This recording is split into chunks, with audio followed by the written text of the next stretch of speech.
प्रतिनिधि जी क्या कहना चाहेंगे, क्या मेन एजेंडा रहेगा आपका जो जनता के लिए आपके विचार प्रकट करना चाहेंगे, क्या मेन उद्देश्य रहेगा? सर हमारा मेन उद्देश्य रहेगा जो हमारे स्कूल के बच्चे हैं, अभी वहाँ पे लाइट की व्यवस्था नहीं थी तो उसके ऊपर हमने जायज़ा लिया है और उसमें लाइट की व्यवस्था कराई है। और जैसे कि स्कूल के बच्चों को शिक्षा सामग्री हम 3 साल से वितरण करते आ जी। रहे हैं। पिछले 3 साल से हम 15 अगस्त पे जो हमारे आर्थिक रूप से कमज़ोर बच्चे थे उनको हम शिक्षा की सामग्री हमने उपलब्ध कराई है। और हम आगे भी यही कोशिश हमारी रहेगी जो आर्थिक रूप से कमज़ोर बच्चे हैं उनको पूरी शिक्षा जो हम उपलब्ध करा सकें।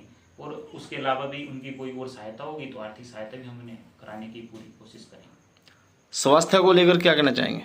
स्वास्थ्य के लिए हमारे जो गांव में है उसके लिए अभी तक कोई यहाँ पे प्राइमरी या फर्स्ट एड के लिए कोई अस्पताल नहीं है, तो उसके लिए हमारी कोशिश रहेगी कि यहाँ पर एक फर्स्ट एड के लिए एक छोटी डिस्पेंसरी या इस तरह की कोई सुविधा उपलब्ध हो सके तो उस पर भी हमारा पूरा जोर रहेगा। स्वच्छता को लेकर क्या कहना चाहेंगे, जहां पर देश के प्रधानमंत्री स्वप्न देखते हैं स्वच्छ गांव, स्वच्छ शहर, स्वच्छ देश?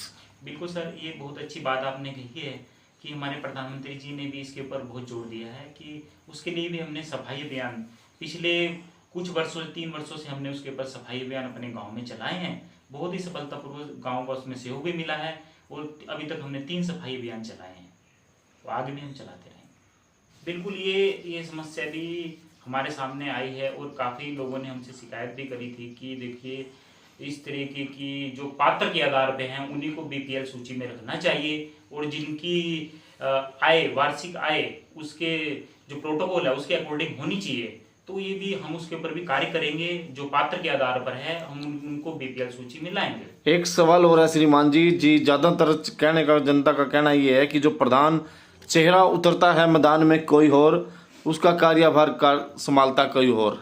इस पर आपकी क्या प्रतिक्रिया रहेगी? अगर आपकी मैडम को जनता मौका दे देती है तो प्रधानी आप खुद करेंगे या फिर मैडम खुद करेगी? देखिए, मेरी जो प्रधान बनेगी वो खुद ग्रेजुएट हैं, पढ़ी लिखी हैं, समझदार हैं और हमारा उनको पूरा सपोर्ट है। और जो घर के कार्य कुशल है उसमें भी आज तक हमें निराश नहीं किया है।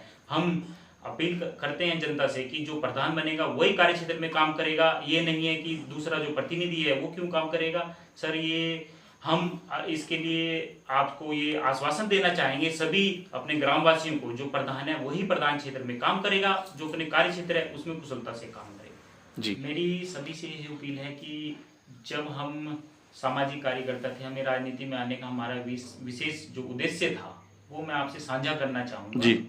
यहाँ पर मेन जो यहाँ पे कूड़ा निस्तारण केंद्र था वो भूतपूर्व प्रधान जी द्वारा यहाँ पर हमारे क्षेत्र में लगाया जा रहा था। तो सॉलिड वेस्ट मैनेजमेंट सिस्टम के नाम से जो आया था उसमें कोई प्रस्ताव नहीं था। जब भी हमने खुली बैठक कराई और वहाँ पर भी हमें कोई प्रस्ताव देखने को नहीं मिला।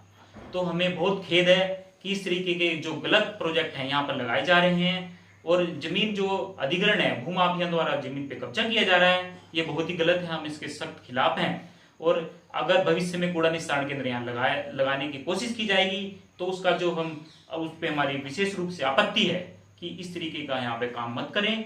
और बाकी जो भूतपूर्व प्रधान है उनका यहाँ पर कोई समर्थन इस बार नहीं देखने को दिख रहा है। हमें हमारे गांव से हमें भरपूर समर्थन मिल रहा है और जो इस बार रेस में है वो शरद जी हैं। शायद शरद जी और हमारे दोनों की टक्कर है और भूतपूर्व प्रधान को कोई सहयोग नहीं मिल रहा है।